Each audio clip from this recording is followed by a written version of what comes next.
man, you crazy, man. Baby, what you doing? Huh? What you doing? I'm watching old footage. Someone told me from the chat to look at this video because they said he's been hating on me this whole time. And I'm shot. And I was like, nah, watch the video. So I'm watching the video. So that's what I'm doing right now. Okay, let's see. Wait. Wait. Zoom in, goddamn it. Zoom in. Who is that? Is this me on a dartboard? Baby, I think it's you. Wait, is this what they was talking about? Me on the dartboard. That's the dungeon. Stephen A. Wait.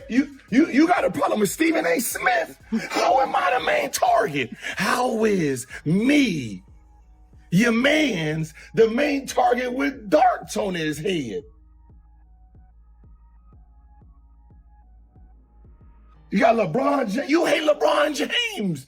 But why LeBron James right here? I'm your man, and this is where we at. This is a year and a half ago. We just renegotiated your contract. You got more money. This is what you do with it. Yeah, go to sleep, baby. Can you please stop? I do not want to embarrass you. I don't know why you keep putting yourself in it. Listen, you did what you did. And then you got fired. Don't try to justify why you got fired by doing all of this. Skip was never there to replace you, not on my watch. We were a basketball podcast. I brung Skip for football, hence why he was never on the show during basketball season until the football ended.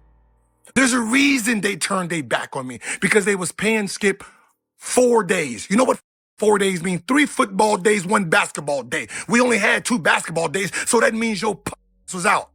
And I was standing on business, so they turned on me.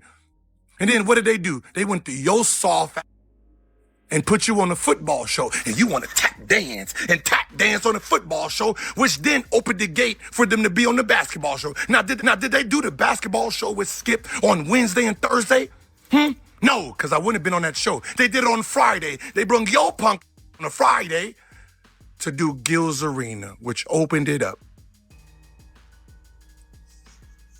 Now, can you please shut the because if I go live, you will look bad, sir. I know what you did in Arizona, sir. You didn't look good. Had to jump in and cover the Gilbert Arenas and Rashad McCants situation because honestly, I can barely keep up with this back and forth anymore. By the time I film, record, edit, and upload a video, one of them has already responded to something else.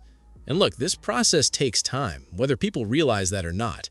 Still, I try to keep things fair and make sure Rashad McCants gets his say out there too whenever he responds to something, like you saw right at the start of this.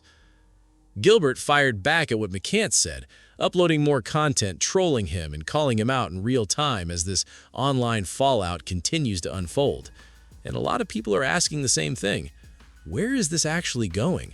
What's really happening between these two? Yesterday, I covered the video where Gilbert staged a whole digging the grave bit, playing music, mocking McCants with a Cemetery Larry-style setup, holding up a crown like he was about to bury him.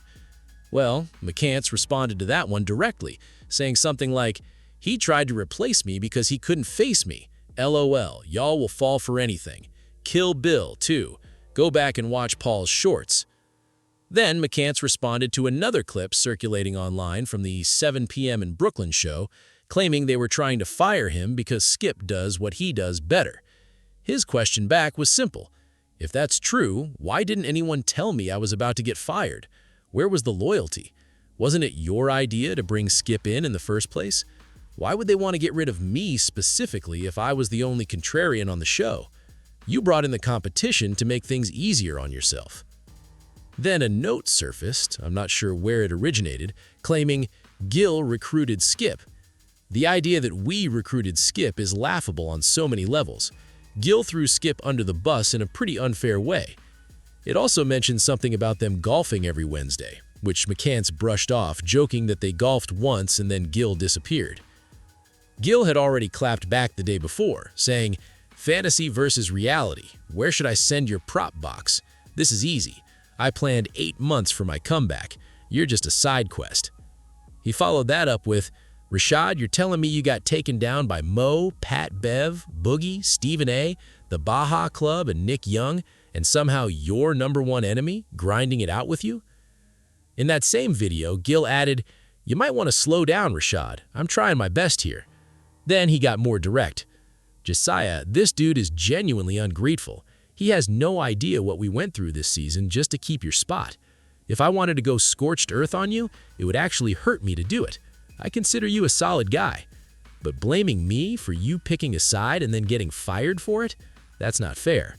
Honestly, getting fired after picking a side is kind of funny. There is also the mention of how McCants' behavior in Arizona during a moment when the team reportedly didn't want to discuss an extension somehow made its way back to Gilbert. That suggests there's some behind-the-scenes information sharing going on, people passing along details, and no one really knows what was said, to who, or in what context regarding the Skip situation on 7 p.m. in Brooklyn. To be clear, I wasn't in that group chat. I'm not involved in the business side of things. I can only go off what's been publicly said. From what Gilbert has shared, he claims he did bring Skip in, wanted him for the football segment, and that once Skip joined, there was an effort to move away from McCants because while McCants would push back against Gil on air, they realized Skip could do that too, creating that same back-and-forth dynamic.